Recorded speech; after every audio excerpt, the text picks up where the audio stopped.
Assalamualaikum warahmatullahi wabarakatuh. Buleewwan kiyya kam nagaa jirtu isinin jechaadha. Buleewwan kiyya har'a walitti deebinee jirra.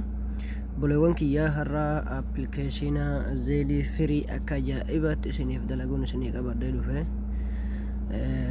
Buleewwan kiyya warroonni jalatti argamtan guutuun keessan tiktook irraa kaasee haga yuutuubii jalatti namni argamtan laa'ikii sabskraayibii warra jadiida dhuftanis gochuudhaan nuti dabalamaa isiniin jaa buleewwan kiyya. Ayyee obboleewwan kiyya har'a kanin isiniif qabadhee dhufe aappii ajaa'ibaati. Aappii kana ni beektanii aappii akka ajaa'ibatti beektanii garuu isinii dalaguu dhabuun mala jechuudha, yookiin paaspoortii isaadhaa beekuu dhabuun mala jechuudha. Ayyee obboleewwan kiyya aappiin isin agarsiisu kun har'a isa kam jechaan keessan hin oolu. Aappiin isa kana jechuudha. Aappii kana akka ajaa'ibatti beektan jechaadha. Aappii kana warroonni argatuu hin dandeenye telegiraama kiyya liinkii isiniif jecha yuutuubii jala liinkii telegiraamaa seentanii buufachuu dandeessan jechaadha. Telegiraama kiyya seentanii buufachuu dandeessanii telegiraamni kiyya isa kana jechuudha. Buleewwan kiyya liinkii isiniif kaasinuu ni argattan jechuudha. Aappii ni seentanii ni buufattan jechaadha. Aappiidha. Aappiin isa kana jechuudha. Isa asirratti agartan kana aappii ni buufattan jechuudha. Aappii ani amma buufadhee waan hin qabuuf hin barbaachisu jechuudha. Koodillee isiniif hin kaa'aa jechuu koodii achuma jala argattanii.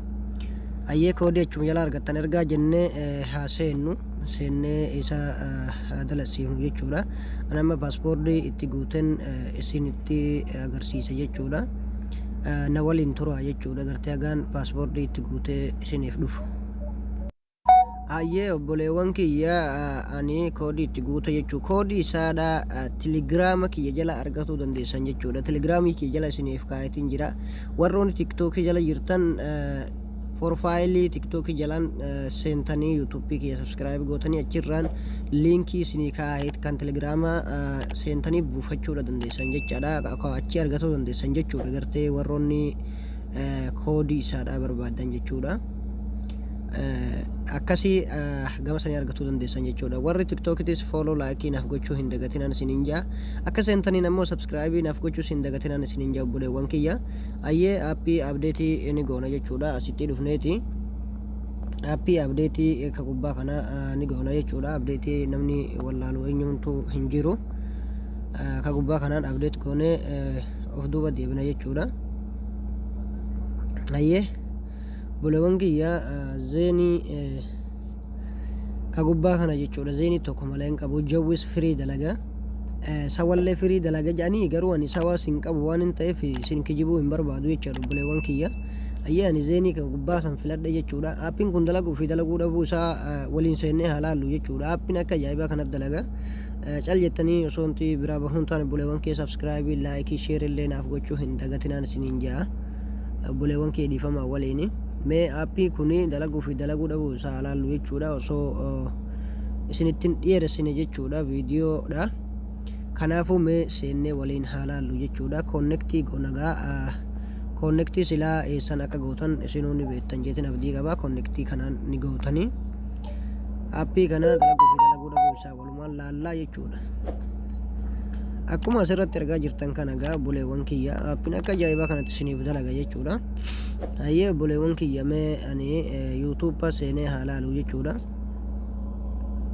Mee yuutuubbaa walumaan seennee laalla jechuudha. Dalaguu fi dalaguu dhabuu isaadha. Akkuma asirratti argaa jirtan kana gaa aappiin wanni tokko wanni isarraa naaqisaa hin jiru jechuudha. Aappiin akka ajaa'ibaa kanatti dalaga. Mee dalaguu isaadha sagalee koopiraayitii waan na gaafatuuf yuutuubiin irraa qannase isin haa dhageessisu jechuudha.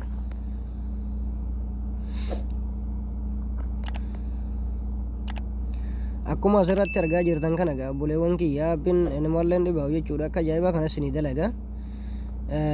Itti fayyadamaan isiniin jaagaa buleewwan kiyya hundi keessan warroonni na jalatti argamtan laayikii sabskraayibii naaf gochuu hin dagatinaan isiniin jaa buleewwan kiyya. Liinkii telegiraamaa isiniif kaaha jechaadha gartee achi jala koodillee argattan achi jala aappii kanallee argattan jechuudha. Warri haganaan dura aappii kanan argini kanaafuu itti fayyadamaadhaan isiniin ja'a buleewwan kiyya. yuutuubiin kiyyas sinittiin agarsiisa waan ta'eef warroonni sarchi gootanii baafatuu dandeessan jechuudha. isa kana jechuudha ni agartan jeetii yaada Ada Mobile kan jiru kana akkasiiti buleewwan kiyya warroonni na jalatti argamtan haga nagaa walitti deebinutti. assalaamu alaikum warahmatullaahi wabarakaatu.